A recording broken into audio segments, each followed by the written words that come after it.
Welcome everybody to our third training activity belonging to Sharework project. Today we are gonna speak about human safety and cybersecurity approaches in human-robot collaboration.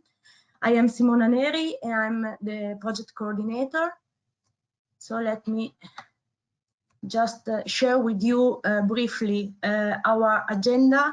So I start giving you a brief overview about Sharework project, and then we will move to three different presentation and training activities that will be given by Spiro Kaukas about data security in human-robot collaboration, about from Akib Rashid about safe and efficient human-robot collaboration with large industrial robots. Then we will have just a brief break, and we will move to the final presentation given by Nils Mandisker, local safety for industrial manipulators. At the end of the session, we will have a question and answer spot. It will be about 25 minutes, and just for you a few rules. You can provide your question in the tab you can find in GoToWebinar application. And on the other side, after each presentation that will be about 25 minutes, you will get a self-assessment questionnaire. So please keep high the level of attention, and also a questionnaire related to your feeling about how this training has been given. So, as I said, here we have our valuable speakers that all of them comes from and are participating to Sharework project. Spiros Kaukas from Intrasoft, Akib Rashid from Fraunhofer, and Nils Mandisker from Aachen University. So here, just a brief overview about the project. Sharework project is a 4-year project that received 7.3 million fundings, and the consortium is composed by 15 partners come from 6 different countries. But which is the idea behind the project? The project deals with robots that are able to collaborate with humans. And currently in the world, there are 2 million robots, but just 5,000 units are dedicated to collaborative tasks. This market is going to increase a lot during the next year, and it is expected to reach in 2023 3.7 billion euro.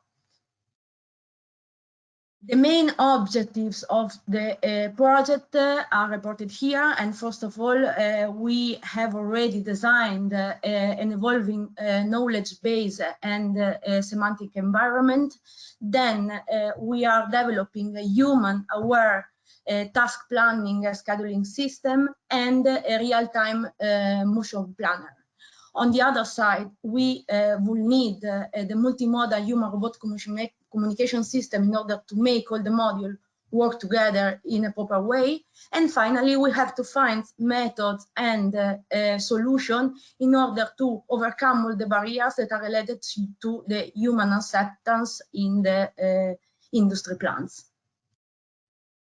So the development of the project is divided in 4 main areas. The first one is the perception one. Here, thanks to a lot of sensors, the systems are able to perceive the presence of the human and also to recognize the environment and all the objects that are there.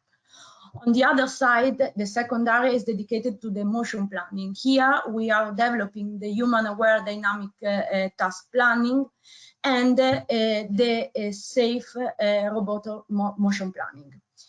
Then we have an area dedicated to safety and security. Here today you will have a few more insights and details, but we dedicate our developments mainly to human safety in the plant's environment, then to data security. We provide also the evaluation of the ergonomics, and finally we have a module dedicated to trainings throughout augmented reality. And finally, everything is possible just thanks to a human system that is able to communicate with the robot. The project presents four different use cases, industrial use cases. The first one in the railway sector, in which we have the presence of Alstom as a company. Then one dedicated to the metal sector, in which the company is Chambre. Goitsper Group focused their attention on the capital goods. And finally, we have SEAT for the automotive one. The project is almost at the end. We are currently in 6 months till the end of the project. So we are currently in our final phase, phase 4, in which we are integrated and validating our system in the real industrial environment. So now we are going to move to a brief presentation with the video of the project. In the age of Industry 4.0, the industrial landscape is being transformed by technologies, allowing factories to be more connected and automated. Industrial robots have evolved considerably during the past decades, improving in productivity, efficiency, and security. But they are still not flexible enough to coexist and share production tasks with humans. The EU-funded project Sharework aims to provide robots with the necessary intelligence to safely work with humans without the need of protective barriers. Thanks to Sharework, industrial collaborative robots will be capable of understanding the environment and human behavior. A solution to boost process productivity and improve workers' well-being with better ergonomics and safety at the workplace. The resulting technology will be validated in the assembly areas of 4 different companies of the automotive, railway, metal, and capital goods manufacturing industries to evaluate its applicability in different industrial processes. A new smart robotic system for fostering industrial competitiveness in Europe. To find out more about Sharework, visit sharework-project.eu or find us on Twitter.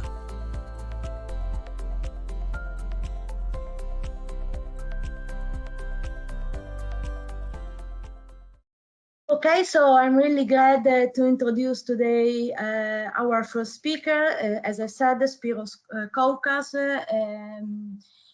He got his diploma in electrical and computer engineer at the Technical University of Athens and an MBA in engineering and economic systems. He dedicated his professional career to the software design, architecture, integration and development in distributed software system. And he applied this solution in different kind of sectors, such as robotics, manufacturing, IoT, and simulation security, etc. And today he's going to give us a presentation about data security in human-robot collaboration. So Spiros, the floor is yours. Thank you very much, Simona. So I will make a presentation about the data security in human-robot collaboration. So the contents start with what is cybersecurity. Then we move on to the cybersecurity impact. We follow up with some cybersecurity strategies, and then present the Sharework data security solution together with a demonstration video. So what is cybersecurity? A definition can be that cybersecurity is the practice of protecting critical systems and sensitive information from digital attacks. We can keep from there that we need to protect from digital attacks, and that brings us to the cybersecurity impact. So why is cybersecurity important?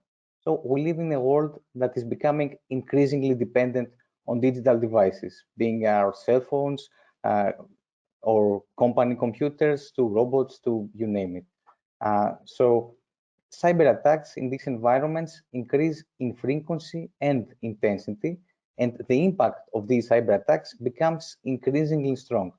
We will try to demonstrate that with some real-life examples that are close to the manufacturing section, where human-robot collaboration normally resides. So the first example happened 2 years ago, exactly 2 years ago, in the 8th of June 2020, where Honda's global operation was hit by a ransomware cyber attack. This impacted the operations of the company around the world. In particular, the problem affected the digital systems of Honda, for example, its computer servers, the access to email, and the usage of internal systems. And this resulted into a temporary shutdown of some production facilities, customer service facilities, and financial services. Honda was also forced to publish a tweet that you can still find today in their Twitter account, saying that at this time Honda customer service and Honda financial services are experiencing technical difficulties and are unavailable. We are working to resolve the issue as quickly as possible. We apologize for the inconvenience and thank you for the patience and understanding. You can understand from that it was not the most convenient situation after this ransomware attack. Another example, which was around 1 year ago, was a cyber attack on a known infrastructure at the United States, in particular in the Colonial Pipeline, which is the largest pipeline system for refined oil products in the United States. It carries, for instance, 3 million barrels of fuel per day, just to have an understanding of the size of it. So what happened in the 7th of May 2021 was that their billing system was compromised. So the company was unable to bill customers, and as a result, they had to halt the operations. What did that mean? A regional emergency was declared in 70 states in the United States. There were fuel shortages and fuel price rises locally. So the company had to pay 75 Bitcoin, which costed about $4.4 million in ransom to escape that situation. They also lost 100 gigabytes of data, which were stolen. The good thing is that finally they managed to recover 63.7 Bitcoin, which at the time of the recovery was worth $2.3 million. How much did this durated? Well, the operation started to slowly come back on May 12. So that was 5 days after the incident. And we're finally back to normal on May 15. That was 8 days after the incident. And now a more recent cyber attack, this one in Toyota's supply chain that took place on the 1st of March 2022. So the server of a Toyota supplier was attacked by a virus. As a result, the supplier was unable to ship parts to Toyota. And because Toyota has a lean just-in-time manufacturing system with practically no stock of parts, they basically use the parts as soon as they arrive. They had to shut down for 24 hours 14 factories in Japan. Shutting down these factories had an estimated production impact of around 13,000 vehicles that could not be produced. So these are some real-life examples. And we can see now some other potential impact of security incidents in human-robot collaborative environments. So apart from the example that we saw, we can have sensitive data theft, for instance, customer lists, supplier lists, product designs, or even personal data of the operators can be stolen. Since we are talking about production and manufacturing, defects can be injected in products, the production lines may be halted. Ransomware, as we saw earlier in the examples, can be installed in different parts of the system. We could potentially have capital damage. That means equipment or products of the company may suffer damage. And finally, since we are talking now about a human-robot collaborative environment where humans work together with robots, we cannot completely exclude a human injury or life loss scenario. So what can we do to defend against these cybersecurity incidents? We can try to employ some of the cybersecurity strategies that are available. For instance, defense in depth. This strategy defines that we need to use multiple and redundant defense measures. So if a measure fails, other measures may stop the threat. And even if multiple measures fail, they delay the attacker, giving the defender more time to respond and defend himself. Then there is another important principle, which is the principle of the least privilege, which says that every process, user, or program must be able to access only information and resources that are necessary for its legitimate purpose. On top of that, access should be granted for only the least possible amount of time. And finally, a very good strategy is to divide our holistic strategy into three phases, let's say protection, detection, and response, where protection covers the policies and controls to protect the system. Detection is the ability to detect attack vectors, and a response is the actions that we have decided in advance that will be followed to mitigate and to recover from an incident. So I will go now into more details about the Sharework data security that implements these strategies. So in Sharework, we have a three-phase security strategy where we start with a prevention that employs multi-level measures that reduce the potential security incidents. So our first step is try to avoid having a security incident in the first place. And we apply the defense in depth and principle of least privilege in different levels. Then we have a detection phase where we have a multi-level detection that covers both data in transit and data at rest. And we try to have something that is modular and expandable so that, for example, additional detection systems can be added. And finally, we have our response policy, which again is modular and configurable so that it can be customized for different human-robot collaborative scenarios. And its purpose is to reduce potential impact. So, for example, it can stop even the manufacturing process via robot e-stop mechanism if it is implemented. It can inform different stakeholders, for example, operators, management, and security response team, and also logs security incidents. I will go into more detail into these phases. So the prevention policy measures try to address specific threats that we have identified.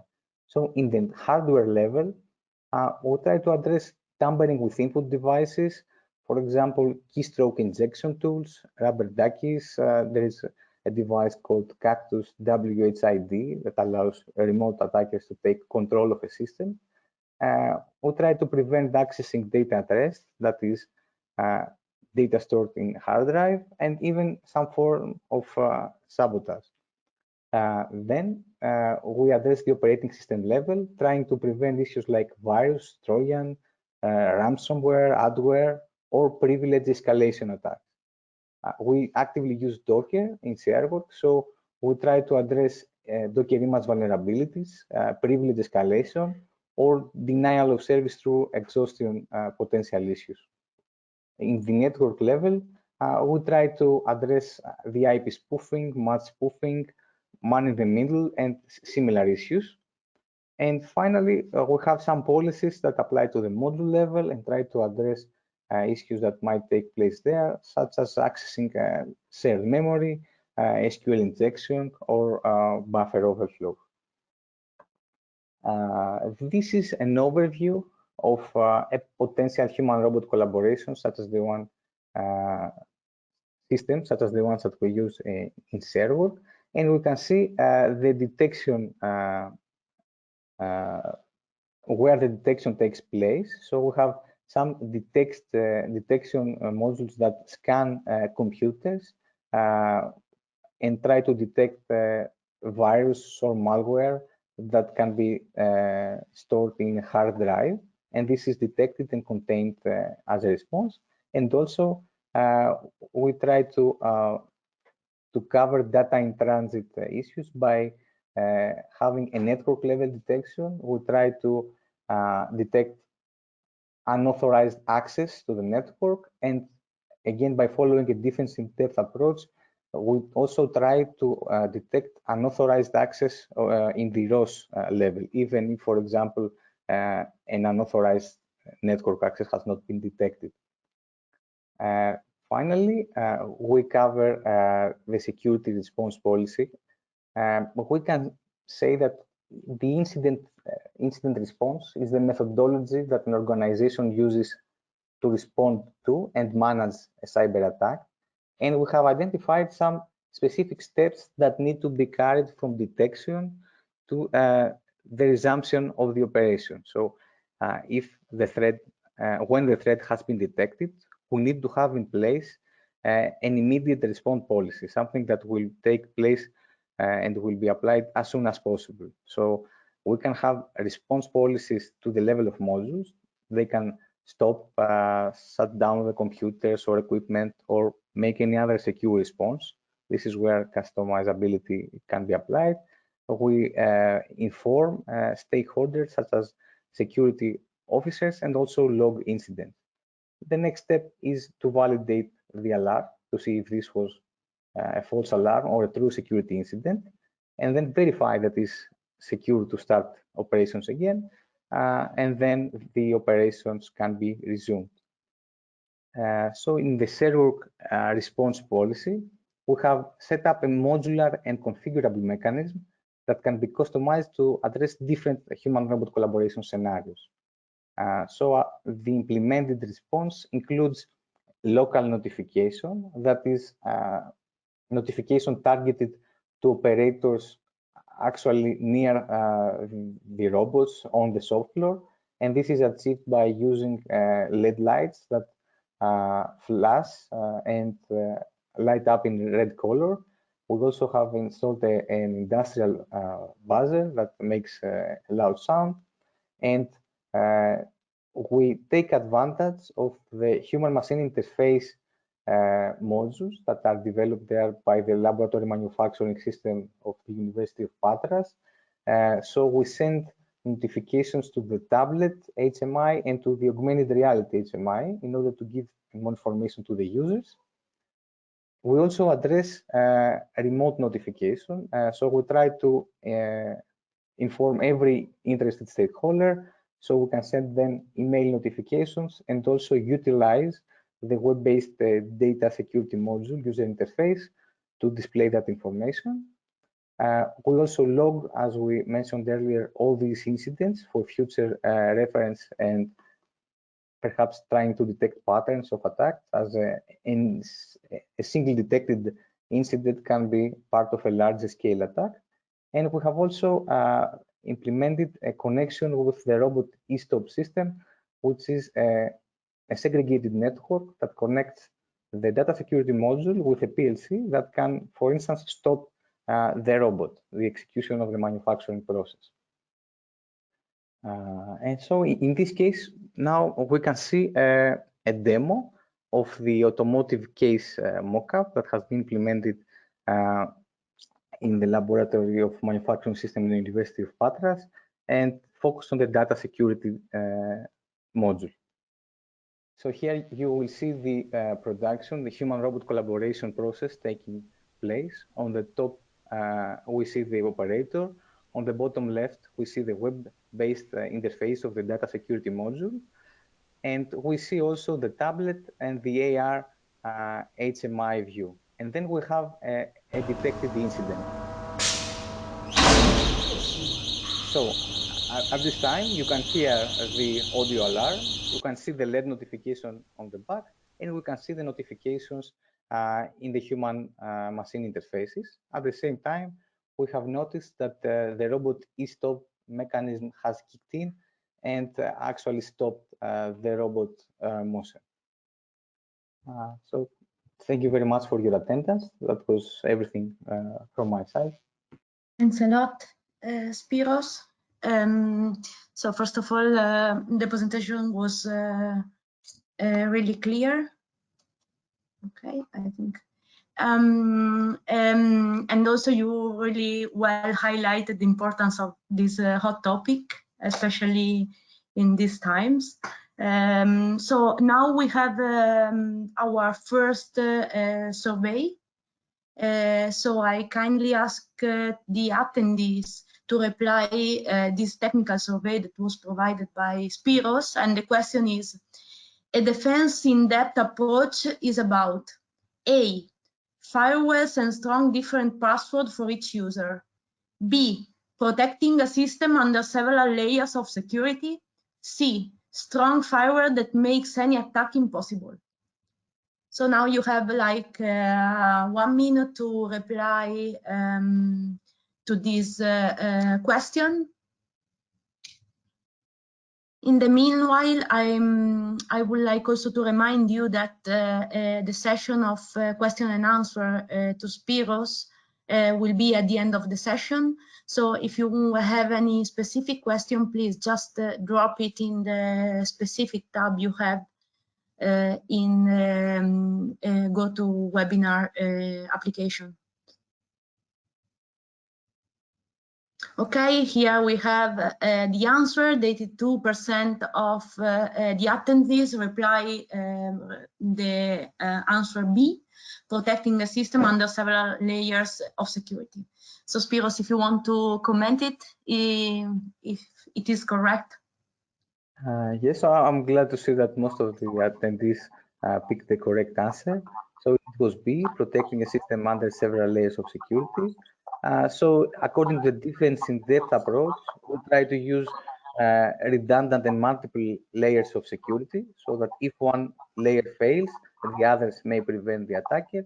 And even if multiple layers fail, we have managed to effectively delay an attack, giving us more time to respond. Okay, thanks a lot. So I'm happy also to see that the attendees are keeping the attention and are replying properly. And then now we have also another brief questionnaire. And in the meanwhile, we are also moving to our second presentation. Okay, thanks a lot for your participation, and thanks again to Spiros for this first training session. Now we move to the presentation of Akib Rashid from Fraunhofer. Hello, everyone. Akib Rashid has a bachelor in computer engineering and a master degree in co-design methods. He has been working in different research institutions, and now he is currently in Fraunhofer. He is really passionate about projects that make large impact to everyday life people, and this is why he's working in Sharework in this collaborative robotics project. And he developed a new collision avoidance methodology comprising of 3D sensors that is much more flexible and efficient compared to the state of the art. And today he is presenting us human safety in human-robot collaboration with cobots and traditional industrial robots. So please. Yeah, thanks a lot. There seems to be some issue with my video, but I hope my voice would be enough to provide all the information required. Thanks a lot, Simona, for the introduction, and I welcome you all again on this interesting journey towards the things which are really important from the aspect of robotics and safety. So one important aspect of this talk, it addresses, although it doesn't address mainly industrial robots, but the concepts and the system developed are relevant to all robots, may it be autonomous cars, humanoid robot assistants. We will provide you a technical sneak peeks of problems which are existing in the safety systems and the novelty which we have in our system developed. And at the end of today's session, we will also provide you some open challenges which might be useful for your research. So I have divided the total talk into two sections. First, giving you a motivation for future of the work itself, along with an overview of safety systems. This section is concluded with the proposed solution for the problems. And the second section details the developed safety software and the efficient collision sensing system. So we have two main contributions in this work. One from the aspect of a software as a planning software, safety planning software, and another from the aspect of an efficient collision sensing system. This I will go in detail, and we will provide some videos as well as figures for a detailed overview. So starting with introduction, one might wonder why we need to collaborate in the first place. What is the need for collaborating with robots? The answer is mainly that it's very expensive and for full automation, and some problems have not been solved yet. Take cabling, for example, in assembly lines. It is still done manually, but these processes, all these manual processes, they are separate as compared to where robots are placed. And the overall idea is to have an work environment where humans and robots can work alongside each other. They will have their own tasks, but they can work with shared workspaces, which will ensure that the tasks which require, for example, heavy lifting and stuff are done by robots, and the tasks which require intelligence are set for humans. This overall would improve the work environment because it includes the ergonomic aspects of human continuous routinal work of the human. And overall, for robots in the long run, having human interaction provides a gateway towards future of robotics, autonomy, having a constant data input such that they can get smarter.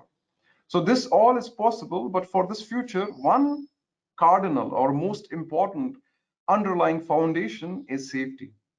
Robots are in general dynamic machines with actuators, sensing systems and stuff, but they have to ensure somehow that they do not collide with human operator. And when it comes to safety with machines using sensors, it is not something new. This is something which have been addressed quite early in industrial floors. So there are safety standards which ensure that the main task or purpose of safety standards ensures that the machine should come to a complete stop before the human can come into its reachable range. So take this example from ISO 15855. So here, there's a machine. Consider it an kind of a cutting machine. So it has one danger point. So it's a linear position of a danger point represented by 1. And it has one area, single detection state. So these bars, what you see, are detection sensors. So like they are called safety curtains and stuff. So once human comes in, as soon as he comes in, they change to a state that something is there, detection is there. So they have just one single state, and for this kind of setup, for this kind of safety standard, they have one single entry for the human. From 2, 3, and as an output, it provides one single fixed protective separation distance (PSD), which represents the minimum separation distance between the possible human entry to that of the danger point. So it provides us where exactly the sensors should be presented, should be installed, such that the machine will always come to stop before the human can touch it. Now, this is regarding general safety with machines, and the same standard has been evolved for the safety with robots. So, although with small variations, one main variation that we don't have a single danger point, we have multiple danger points, and all these danger points, which represents, for example, the robot body itself, you can collide, human operator can collide with robot body itself. So it has multiple danger points, and they are dynamic. So not just the TCP point or the hand, whatever tool is on the hand of the robot, rather the whole body, and it is moving. And from the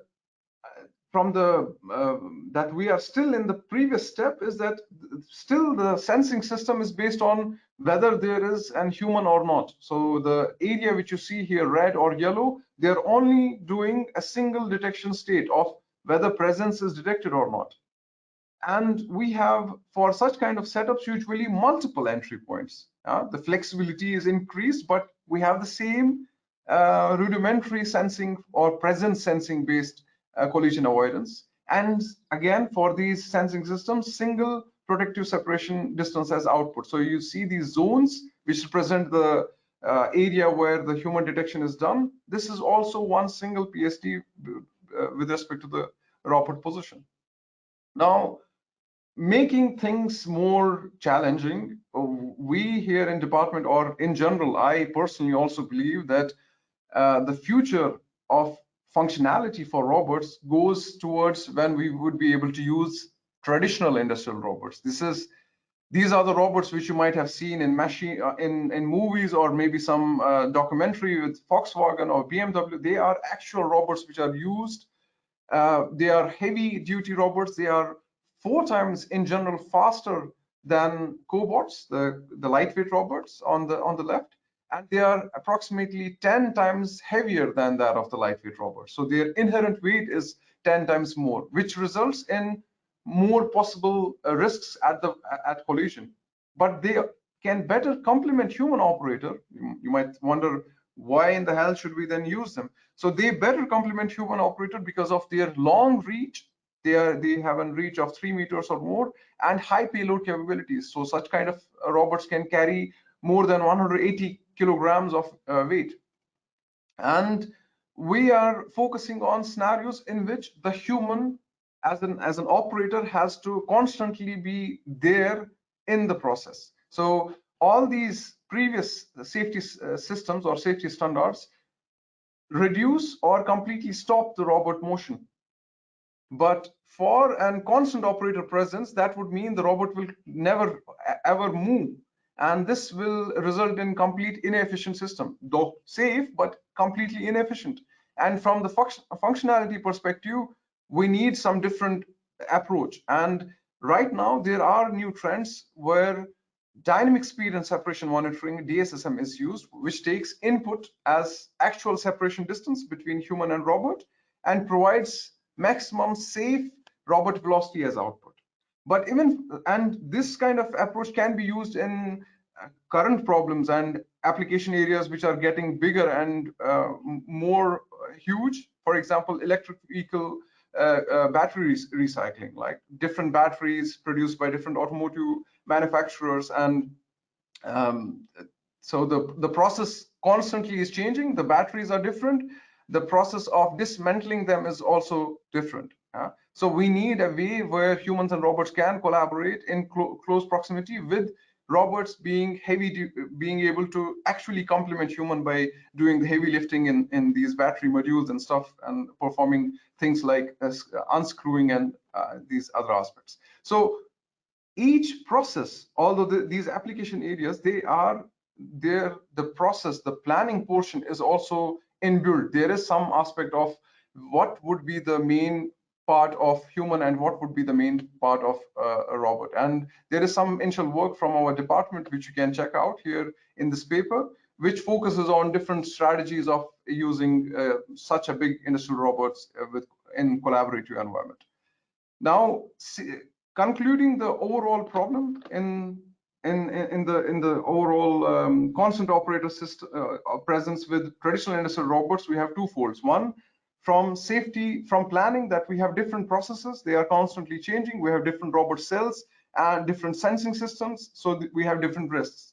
And from real-time collision sensing, this is where human will always be as a black box. We can perform anything. So, and also that when we are saying that we have to consider occupancy of the complete robot cell, so we need to know where the human is and know the presence of each cell 3D voxel in the complete robot work environment. This requires large computation, which results in non-reactive system. What we propose is that in planning, a digital twin which can better identify risks, and which includes the information or knowledge of process and system information. Yeah, and from real-time collision sensing, this is where we argument that risk is not inside the robot cell is not uniform. So not all the voxels are same. the area which is near to the robot body has more risk as compared to the area where there is entry of the human, for example. And that this sensing overall can be divided into some means of local and global sensing, which will be discussed later. So coming to the point of system which is developed, we have two main contributions. One is from the aspect of planning, safety planning software, where risk mitigation is done, DNR risk, which Ibrahim will discuss. And where I will be detailing is from the aspect of safe, efficient collision sensing system, which is global and local sensing system for this actual separation distance, which is the main input which results in the maximum safe velocity for the robot. But computing this actual separation distance in itself is a challenge. And from the overview of what is actually meant by local and global, let's go into very basics. So local, you can read, have an overview from this work. Local means when the local to the robot body. So the sensor in this work, for example, is inside the robot itself, and it is touch based. And global, which is more of an aspect of having the complete robot cell covered. These are very basic examples of these two scenarios. Now coming to the advanced, where the sensor is outside, but the collision sensing is performed local to the robot body. The zones, the safety zones, move along to that of the robot body, and detect this collision sensing is done in these zones which are moving with the robot body. As such, sensor being outside, still performed along the robot body. And second, advanced approach from the aspect of global, where sensor is placed at the base of the robot. So it covers a smaller area, but it still is with respect to the complete robot cell. Our target or our focus is identifying that we integrated these two different sensing systems into one. So we took global sensing, where we took a 3D LiDAR sensor and integrated it with an 3D local depth camera. So 3D local depth, you can see here these 3D spheres. So they are the depth data from the camera is taken only in these 3D spheres, and from the 3D LiDAR, the complete robot cell is taken, and integrating them together, we have this local and global sensing system. This combined approach results in 61% lesser data points, which in turn means lesser energy for computation, high reactivity, and it also results in 51% more field of view with respect to just one global sensing system, which means lesser number of sensors used to cover the large area, lesser energy requirements, and lesser overall system costs and complexity. Now, this is a video which represents how, from the left-hand side, and human inside the robot cell, and on the right-hand side, you can see the shortest distance as from the human perspective as in sphere. So sphere represents the shortest distance with respect to the human. On the right-hand side, you see a perspective from local sensing, where as the human enters the local regions, local to the robot body, all the pixels on his body are taken, which are marked as green, are taken for shortest distance computation with respect to that of the robot. So both of them are working in parallel, such that we will have a system which in total provides a more efficient system. And comparing this local and global sensing, which is on the left, as compared to that of the global ONI system, which is currently the state of art, where you have multiple cameras installed around the robot cell.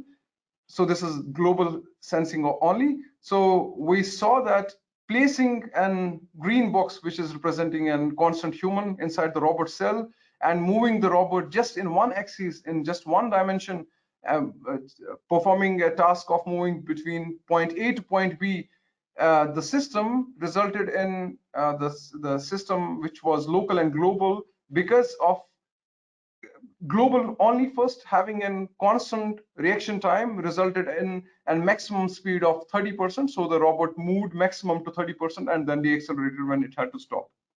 But in regards to local and global, as the sensing was detected inside of the local sensors, which you see here, that some green pixels inside here on the board, it resulted in the speed up. So if overall time for one cycle took 1.66 seconds. Its local and global version took 10% less. And this itself gives so because the local sensing has lesser amount of data points to compute the shortest distance and results in higher reactive system, and as such the system can move faster, and this results in more efficient system. Now I will give the floor to Ibrahim, who will give a quick overview on the dynamic risk system.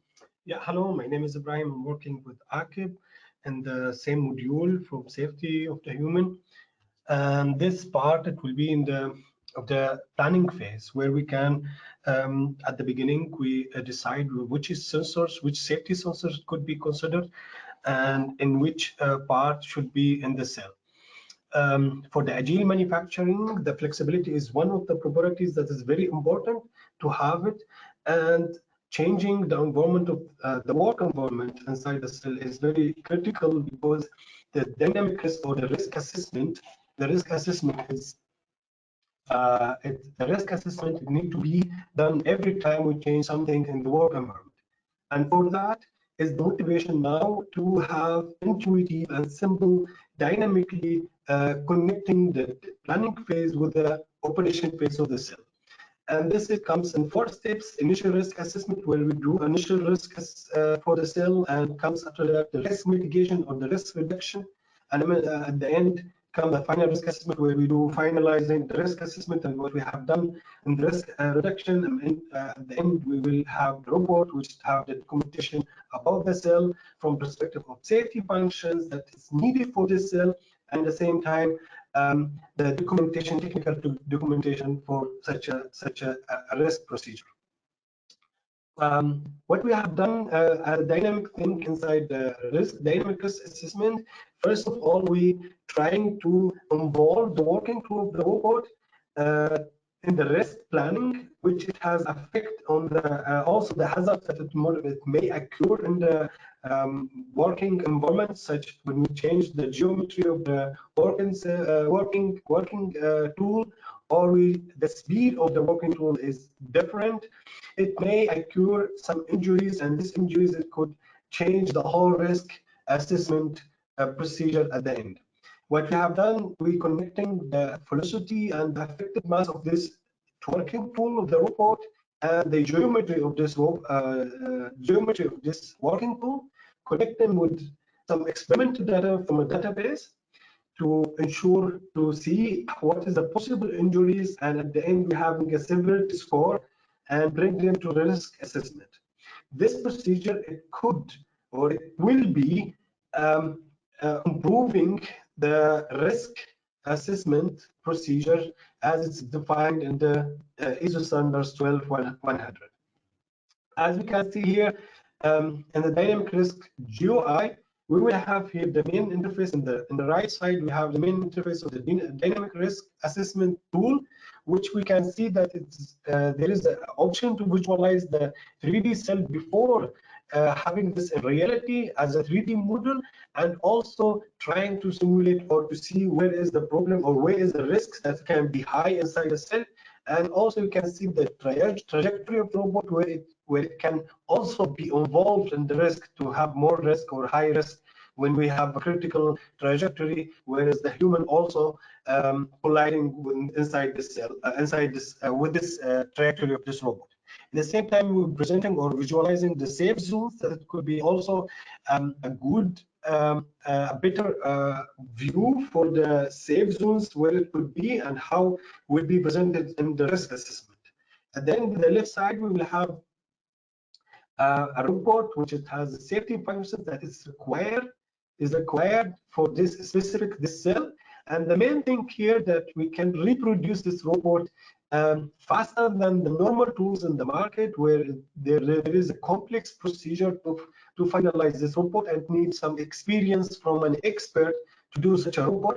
Well, our part here just to partly automate, standardize the safety functions that is required for a specific level of collaboration between the human and robot, at the same time having at the end a technical documentation about the safety standards that has been used inside this report. I will leave the slide for Akib. The last slide. Yeah, so the final summary that we focused on from the aspect of safety and efficiency with constant operator collaboration from in planning. So having a planning software which has this automate some parts of database towards the safety function and stuff. And second, from the aspect of having this new intuitive way of doing collision avoidance or collision detection from local and global sensing. And the proposed system, it is from the agile or for this recycling aspects is more important, and on average has 11% more efficient. So it is faster, lets the robots to be more faster while being safe, and it enables constant operator presence. Feel free to, thanks a lot for your patience. We went a few minutes more, but this to give you all overview, and feel free to have any questions in now or later. Simona, you have the floor. Thanks a lot, Akib, for the presentation. I think it was quite clear with a lot of example. So now we are moving to our first self-assessment questionnaire. So again, I'm asking to the attendees to reply to this survey. You have about 1 minute to do that. And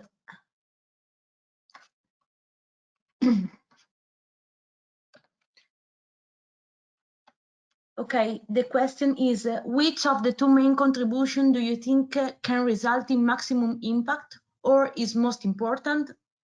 A, efficient local global collision avoidance sensing. B, safety planning software, Dynarisk. Okay, the 30% of the attendance replied already.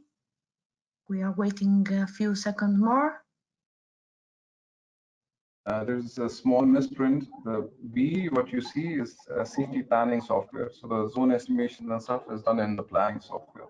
So it is just that if you have confusion. Yes, okay. So now we have already closed the questionnaire. So I see that the answer A got the 77% of selection. And so if you want to comment, Akib, if I'm not wrong here, there wasn't a wrong and correct answer, but please. Exactly. So we asked for opinion. So technically, both of them have their own kind of impact. Safety planning or safety zone estimation in planning portion, this could enable to measure the possible efficiency in a system beforehand. So before hardware or say the whole process or story will start, they can estimate whether it would be efficient overall to put a human for this task at a specific position and stuff. So it has its own from the financial aspects also benefits. So no hardware would be needed to do these calculations. And from the local and global sensing, this is where it can be not just implemented for traditional industrial robots, rather for cobots as well as for autonomous cars as well. So both have their own advantages and disadvantages. I mean, pros and cons. Thanks a lot. That was great that you guys still chose my Ibrahim, so I can smile for him. Okay, and now we are moving again to the second survey.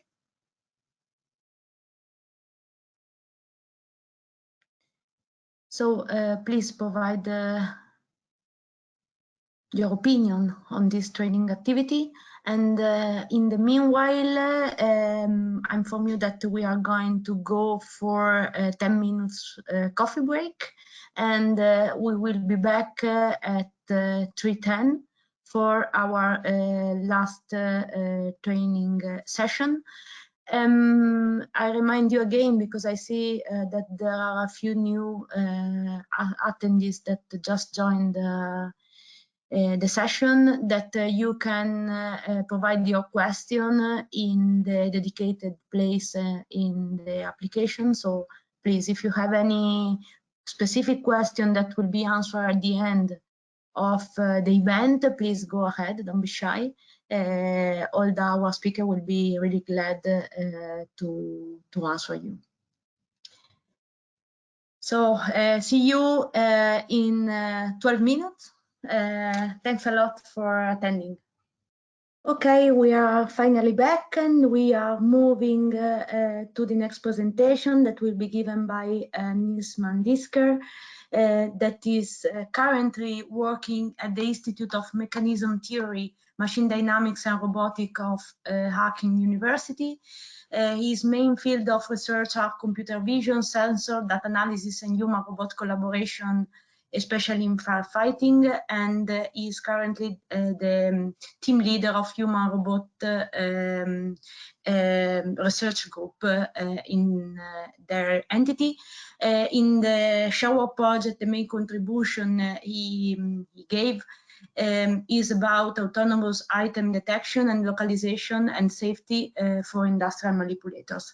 And today is gonna give us a speech about local safety for industrial manipulators.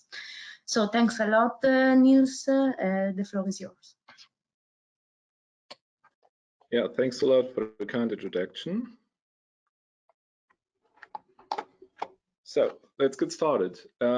As Akib already told, we designed a system that is based one side on global safety systems and on the other side on local safety systems.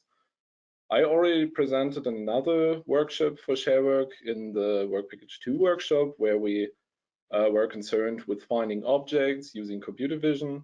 And now I will show you how we can transport computer vision technology to local safety for industrial manipulators to combine with our global safety system to get an efficient and robust, redundant safety system in the end.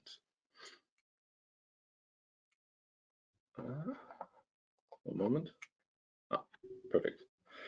I structured this presentation into 5 different steps. So first of all, show you an introduction about the state of the art, about the state of industry and the state of research. Then I will show you how we model a background. Once again, it's very similar to the first presentation. Then I will show you the local safety methodology and a small demonstration in the end. So let's move to the introduction. Safety, as Akib already told, is an inherent requirement in HRI. So if we don't have a safe workspace, then we don't need to start working at all. So it's very important that the robot at all times keeps the integrity of the human body and of the human worker. So this is why we in Sharework defined two different safety systems, the local and global safety system, to get a very reliable and robust safety for the human. When we look at the state of industry, and I've brought an image of the pulse safety eye here, we have either dividing safety measures or optical safety measures, which are basically the same as dividing safety measures, but without physical fences. So the state of the art is that the system either completely stops if you, for example, open a door in a fence, or if you walk through laser fences. On the other side, if you, for example, take the pulse safety eye, it defines multiple zones, and those zones have a predefined velocity in them, whereas the most inner zone always results in a complete stop of the system. So everything is very static. You have a limited number of velocity steps, and if you get too close, the system will always stop. So this is the state that is currently transported into the industry. And then we have the state of research. So they're different, and there are very many approaches for assuring safety or to adjust the robot velocity. And I just got some explanatory measures here. So for example, we discriminate the workspace into safety and collaborative zones, so where integrity needs to be secured all the time, so this means the robot needs to stop, or into collaborative zones where the human can interact with the robot, and depending on how near the human is to the robot and which type of collaboration is taking place, different safety measures have to be taken. So this is based on a work from Fraunhofer IWU again, which we're also collaborating in the process, as you already seen. And then there's adaptive zones that move with the robot configuration. So there are methods that project those safety zones onto the workplace, or safety zones that just directly react to the human. But what is congruent through all is that the system holds or comes to a complete stop once those adaptive safety zones are met. And then there's a different stream in the state of research is for active collision avoidance, where the robot tries to hold its velocity and measure where the human is walking and then avoids those places. But this takes some additional effort to implement, and also mostly it's not restrictive to how the robot should control its velocity. It's more about avoiding the human path, and if it can't avoid the human path, the system comes to a halt, recalibrates, recomputes trajectories, and so on. So also in the state of research, there's not really an adaptive velocity control and only static sensors. So our efforts in Sharework were to, for one part, have an adaptive velocity control, and on the other part have co-moving sensors that may move relative to the robot and may therefore used to cover places that are usually covered by static sensors. So this means I can project from one side all my sensors onto this work cell, mount a sensor to the robot, and then secure also the space that is covered by the robot for the static sensors. So as a combination, we may then cover the whole workspace. Let's see how we can do this.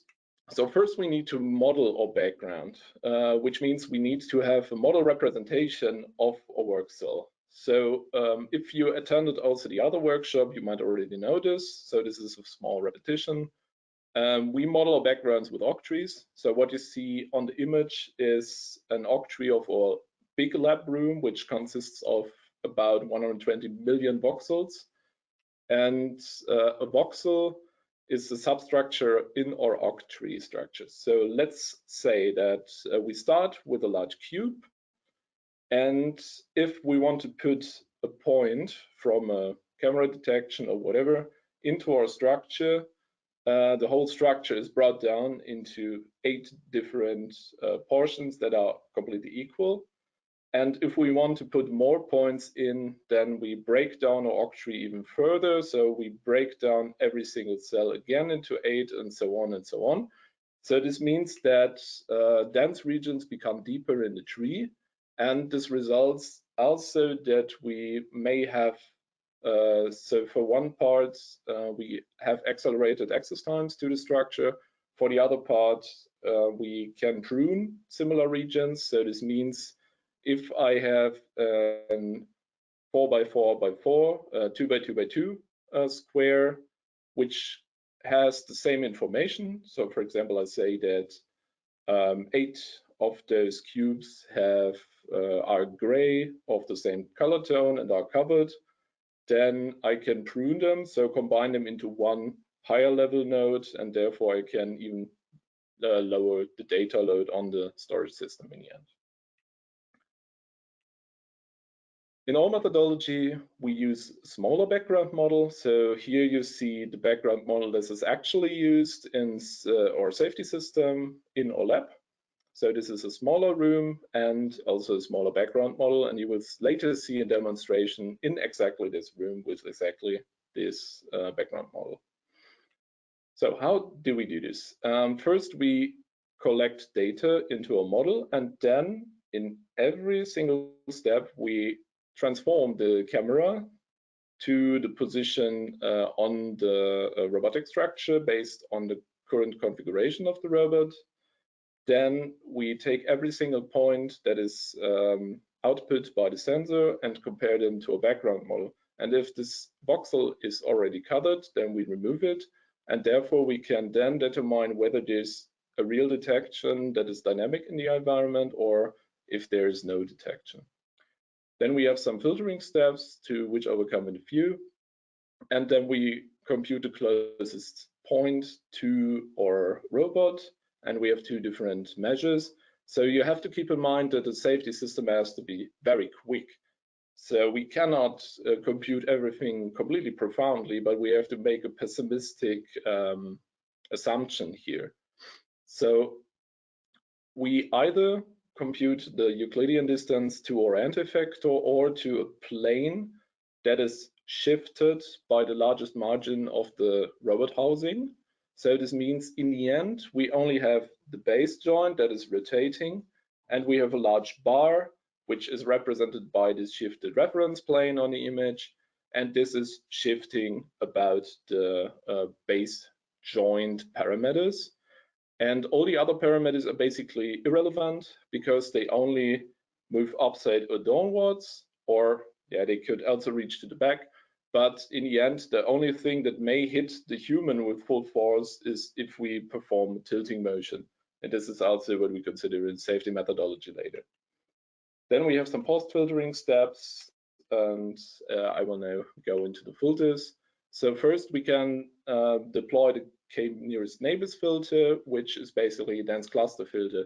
So we try to find clusters of k neighbors with the distance overall, and therefore we can determine whether there's a real detection or not. So there are always small defects in the background model, and if those defects affect the camera reading, then we get very small clusters of lower than 10 points, or if we have a very bad background model, then maybe 100 points. But a human detection always consists of more than 1,000 points. So this means if I apply this filter, then I can effectively filter out detections. If my background model is pretty well defined, then I can use a more slim filter, which we call the flicker filter. And this one accounts for points that occur in the same space in our workspace with a determined distance threshold. And if those points fluctuate over too much of a distance in the process, then we can also filter them out. So if I get very small defects in my background model and they fluctuate over and over and over again, they usually change spatially very much, and therefore I can effectively filter them out using this flicker filter. And therefore I don't need to apply the k-nearest neighbor filter, which is very heavy on the computational side. And once I go to the other systems, I don't want to have too much fluctuating data in the closer region. So let's say if my body is detected, I don't want the detected point to move over all of my body all the time. So we apply a moving average filter that smooths where the point is detected, and therefore the next system can work with more smooth data. Now let's go into what we do in a safety measure once we have those detections. So there are three parts that we need to consider. So first, let's say the safety system does not guarantee that the braking distance will always hold. So the safety system tries to guarantee that the braking distance holds, but if it cannot, it triggers an emergency brake of category 0, which is basically it applies its brakes, and then the robot can come to a stop earlier than if we only apply motor brakes. So we try to guarantee category 1, but in case that it cannot be guaranteed and our system will also detect this, we will trigger an emergency brake, and then the robot will come to a halt, very similar to what happens if we detect an intrusion on the safety side, security side. Now we have to consider three different factors. So for one, we have our distance entry point. and the distance to this point always needs to be larger than the accumulated distance of all the others. Otherwise, we need to perform an emergency brake. So one part of this is the distance covered in the dead time movement, which I will come in a few. Then we have the stopping distance of category 1. So this is how fast the robot can stop using only motor brakes. And then we also decelerate. So there's also time covered while we decelerate from a given velocity to, for example, 0. And this needs also to be considered here. So let's first dive into the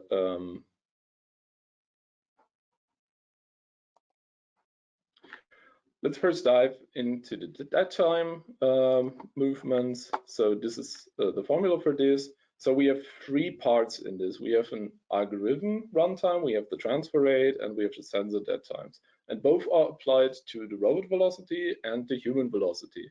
And this means that we always consider the robot and the human moving linearly towards each other. This is a very pessimistic assumption, but it makes everything much faster in the end.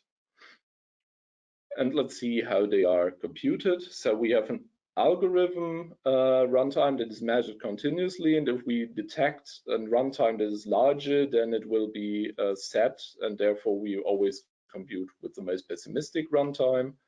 Then we have the interface transfer rate, which in our case is a USB 3 connector plus the Orbic Astra Pro camera, and therefore this will take 22 milliseconds. And the sensor dead time is the inverse of the sensor frequency, which in our case is 30 Hertz.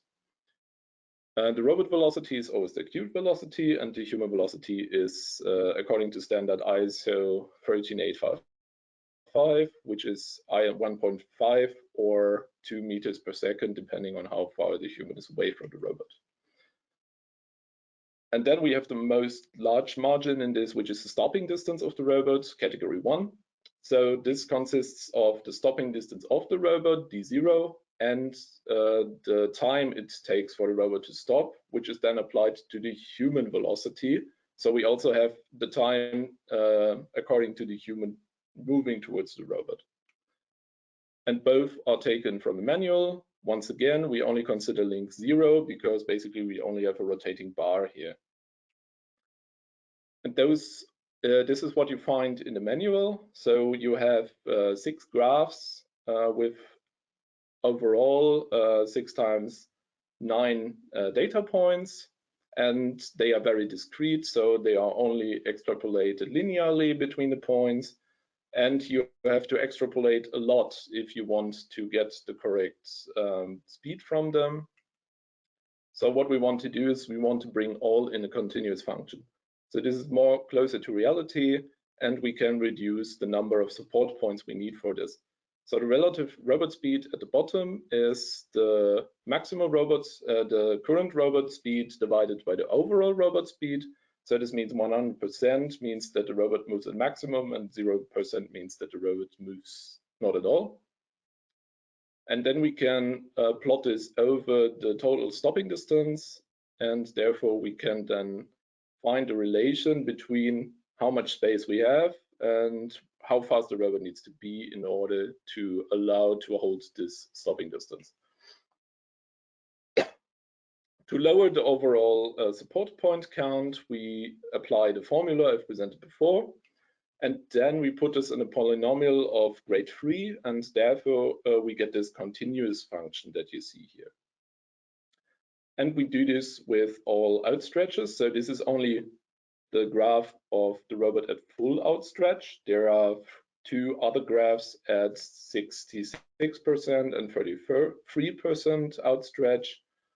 So this is where we also consider how far the robot is outstretched. And this is also where this graphs at the top come from. And if we want to bring this to the computational part, then we can parameterize our system very easily because we only have to put in the support points. Then we make a polyfit. So we compute the polygon of grade 3. And then we invert this polynomial to get velocity over distance, and then we can put everything into a C++ object in our case, and therefore it's very easy to use because this object does everything for you, and you only need to put in the variables from the menu. And then we can come to our last part, which is the acceleration part. So for one, we have deceleration and the acceleration. And in our case, we first consider that the acceleration is always negative, so that the robot is always braking. And we use a constant velocity acceleration ramp for this. But when we apply deceleration, there's a challenge that occurs. So the deceleration is depending on the program override, and the stopping distance is also depending on the override, but both are independent. So this means we first can compute how fast the robot should theoretically be to hold this distance that we have. Then we need to compute how long it takes to decelerate and how much the human moves during this time. And then we have an iterative problem because all values will lead to the overall accumulated distance being larger, and therefore we need to iterate. But what is very beneficial here is that it converges very fast. So we have a very small error of lower than 0.05% within 2 iterations. And as we try to compute everything with 100 Hertz, this error basically vanishes, and therefore we get a system that can very fastly compute also the deceleration part while still holding a very fast reaction time. And now I want to show you a small demonstration. And could you please play the video?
To the human, and this also works with this methodology that we have here and with a co-moving camera. And we also observed that even if I have a very small room, this co-moving camera could be enough to secure the robot, not profoundly, but with a minimal effort approach. So this could result into something like security on demand, where you just apply the camera and you can secure a small part of your workspace that is covered by the robot. I don't want to go back to my slides because everything that is now missing is the conclusion. And I've shown you how the state of the art is settled right now. I've shown you how you can model a background from your lab, then how you can determine the entry detection with co-moving sensors, and how this relates to current standards and how you can compute the reaction velocity. And I've also shown you how this operates in the real world. So that's it from my side. Thank you very much for listening, and I'm stoked to answer all your questions.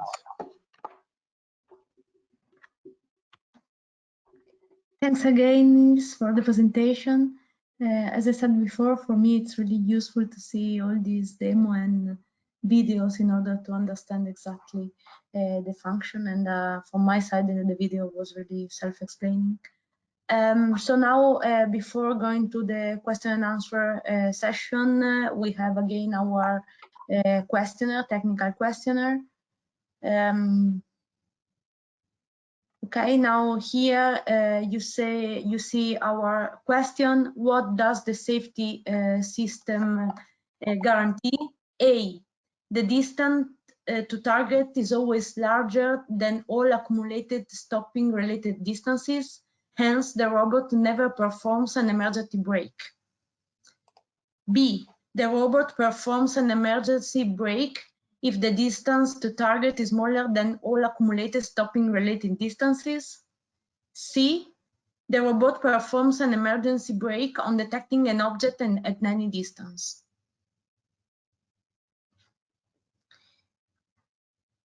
So, okay, you can now reply to the questionnaire. We have currently the 30% of the people that is attending that replied already. You have a few seconds more. Let's see if we can reach 100%.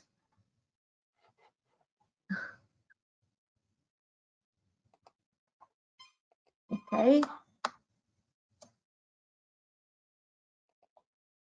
Okay, the 53% voted already, and here you have the answer. We see that the 56% replied B and the 33% C.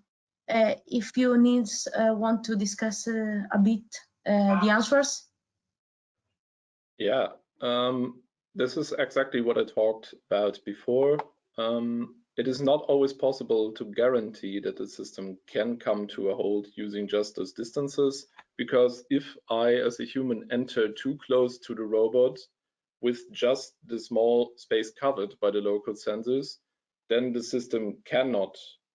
It's physically impossible to hold this stopping distance with category 1, and therefore emergency brakes need to be applied if I move too close to the robot.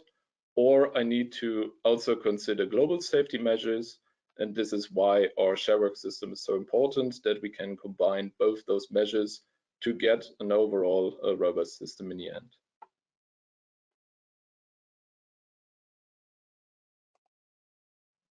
Okay, so thanks a lot. And now we move to the last survey, really brief. So please, if you can quickly reply, we can then move on to the final session with the questions. Again, if you want to drop any question, please remind that you have the dedicated question box, and all the speaker will be really glad to reply all your doubts.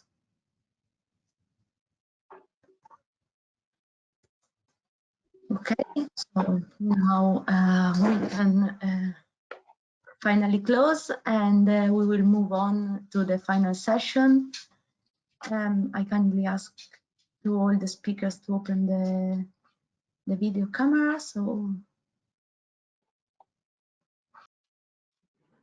yeah, so I see that Hakim still has some problem with the video. It's okay. I guess I can start a little bit discussion, and maybe Simona, you can help me with the additional proceeding with questions which are maybe in the chat. Yeah, please go ahead. Okay, so let's start with so you guys have already know some of the overview from aspects of security, from aspects of planning softwares, from aspects of collision avoidance strategies, sensor systems, and from Niels from the aspect of more computation possibilities, breaking distance computation methods, and all these strategies. So there are two main discussions which we can open floor for. First, from the aspect of integrated sensing and actuation. So you guys already had a little bit overview from Neil's presentation as well, how important it is from the safety to estimate what is the braking distance and how each robot will react. And we have to take into consideration the sensing system, its reactivity. How is the sensitivity of the sensor? Would an voxel be of a size of 10 centimeters or would it be of 30 centimeters? All results in overall reaction or the sensitivity of the system. And further aspects like range. Is it a stereo camera with a fixed field of view, horizontal field of view, or is it a 360-degree LiDAR? And how much is its reach?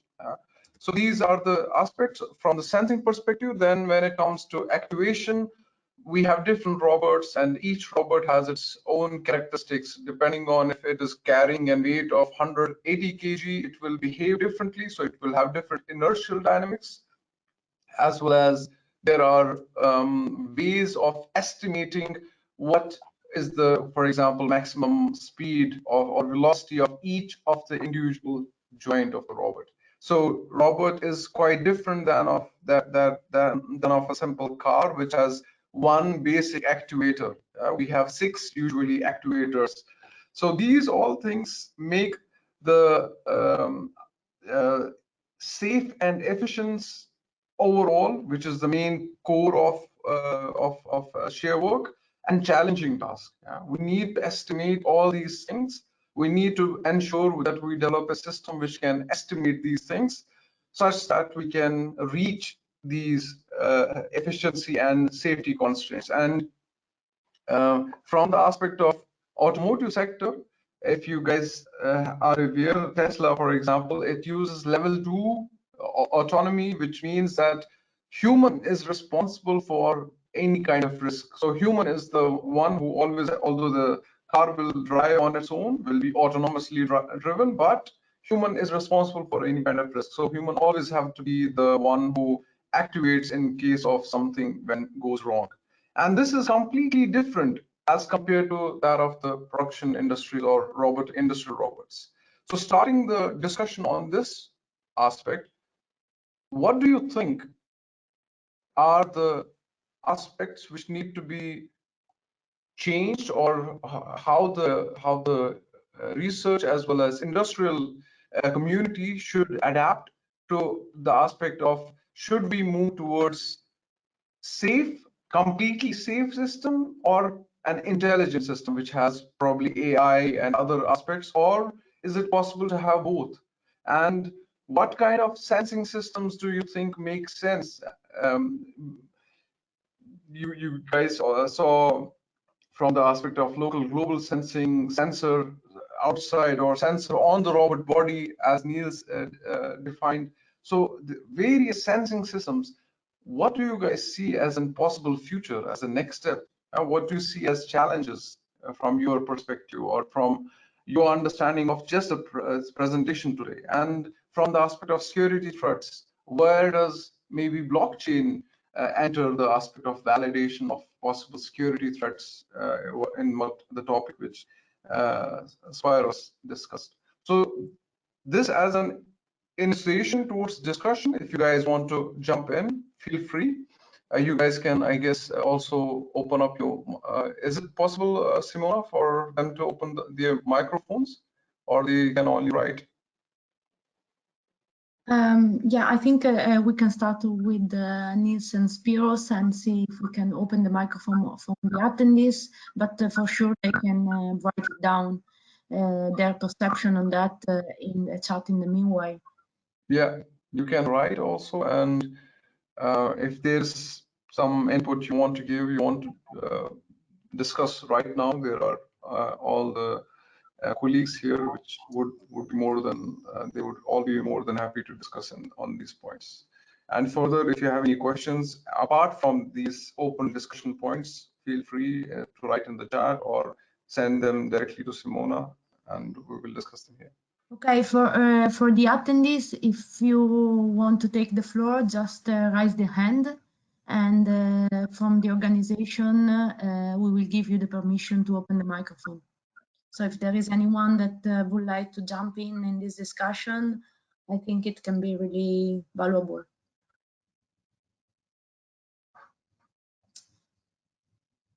Who is the brave one? Yeah, we can start here in the round table. So I don't know, we'll start with Spiros if you want. What's your opinion on that? Thanks a lot for raising this topic up, Akib. Yeah, no problem. Thank you, Simona. Thank you, Akib. I think that the points raised by Akib are very interesting. What really triggered me here, seeing this slide, is where is the future going regarding safety, regarding security. Perhaps we can, in the future, consider simultaneously security with safety. That I think could be a hot issue in robotics, like a cyber safety kind of approach. I mean, having a system that is both secure and able to ensure the safety of the operators.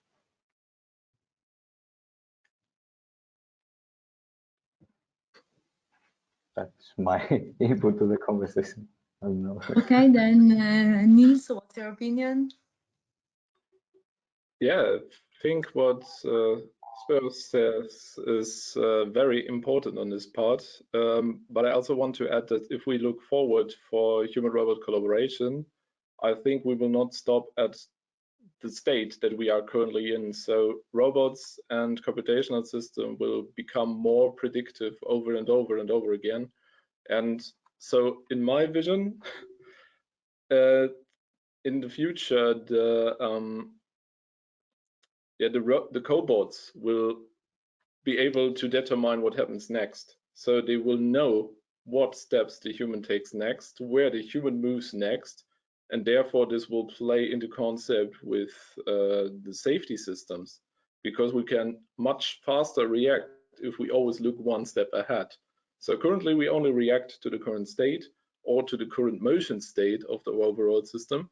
But if we can react to what happens next, independent of the current state, then we can achieve much higher safety. And I think this will also be, if we transport this to the security area, could also be interesting for security threat detection, if we always know what state or system should transition into. And I think this will be much more important in the future, but more like looking forwards more than 5 years.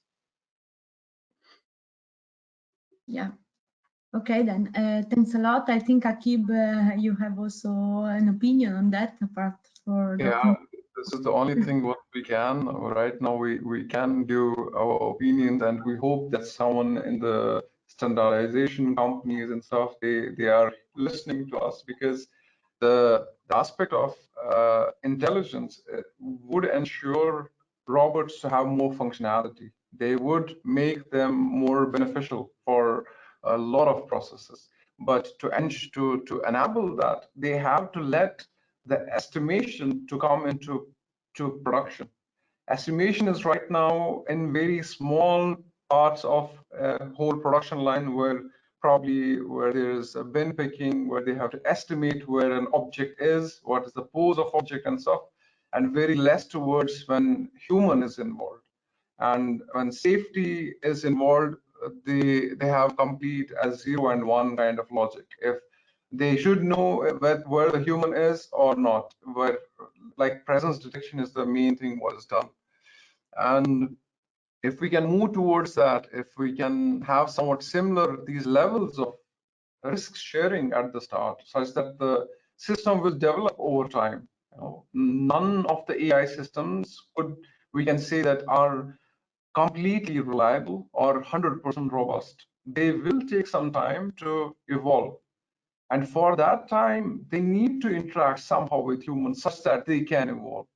And this is the step where we as humans have to take, okay, let us find a way to get robots, maybe not in the complete full speed, but at a reduced speed, but to work alongside, such that intelligent or AI systems can adapt and evolve into robot systems. That's all from myself. Thanks again. Just this morning we had a discussion with Una, and I know that this topic is really hot, especially the part of human safety in the standardization entities, and I know that they are working on that. And on the other side, also on cybersecurity, it will come soon. We have a question for Niels from Luigi Callegari. How the sensor for the local and global collision avoidance can be chosen from those available on the market? What accuracy is needed? This depends on a lot of factors. I think there's not an answer, so there's not an apply to all answer to this. So you have to first determine how large your intrusion objects are. For example, if you want to track how a finger moves into a workspace or so, then you have to realize higher resolutions. If you only want to detect that a human is walking in, you can have much lower resolution because the human body is much larger. So those are two factors that come into play. Then I would advise to always use safety certified sensors, because they also guarantee that the data will come to your system and not be lost on the way to it. And yeah, everything that we did right now is integrated with consumer grade cameras, but we can make a larger step when we also have security certified, safety certified sensors within the system. But there's not an apply to all answer to this. Okay, thanks a lot for the answers. Happy to see you, Akib. Now your camera work. So we have also another question for Spiros. Is cybersecurity relevant to classic industrial control components like PLCs? Hasma, thank you for your question.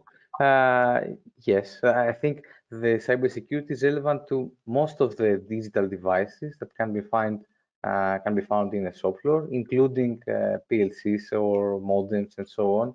For instance, there was also a worm that was specifically targeting PLCs in the past. Thank you. Okay, thanks again. It seems that there is no hand risen from the audience, so they are pretty shy. But yeah, I have also a question for Akib. Akib, can you hear me? Yes, I do. Because you got stuck. So yes, how are the two sensing systems regulating the robot speed if they are running in parallel? And who will be heard when both are sending same velocity to the robot controller? Okay, thanks. Thanks a lot for the question. This is kind of, you are asking the core technical know-how from the whole system, but I can give you an overview. From both of the sensing systems, they are working in different frequencies. So the global sensing in LiDAR is at 20 hertz, at 20 frames per second, and that of the local sensing is running at 60 frames per second.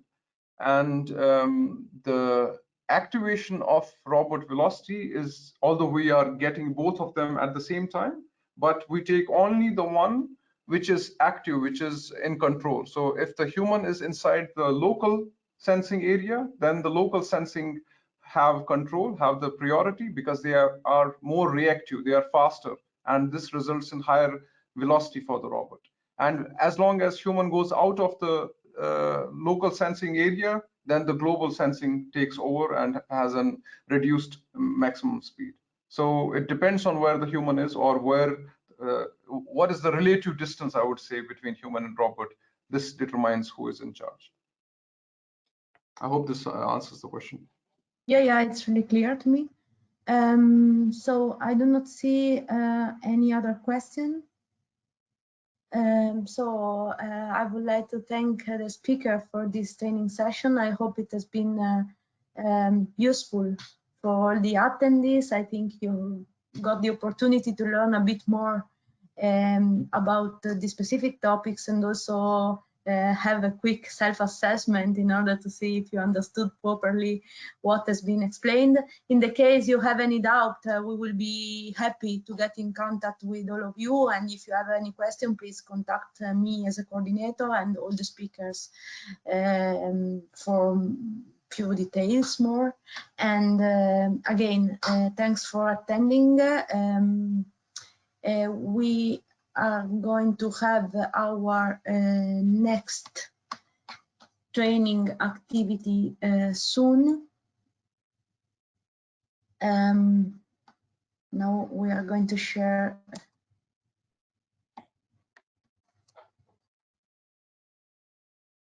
our, here you have the 16th of June, it will be dedicated to robot and human motion planning collaborative robotics. It will be at 10, and the registration are already open, so we will be really glad to see you all to this new session of Sharework training activities. And thanks again, and see you soon for our next session. Thanks. Thanks, Simona. Thanks, Maria. Thanks, Niels, Pyros. Thank Bye. you. Bye-bye. Bye.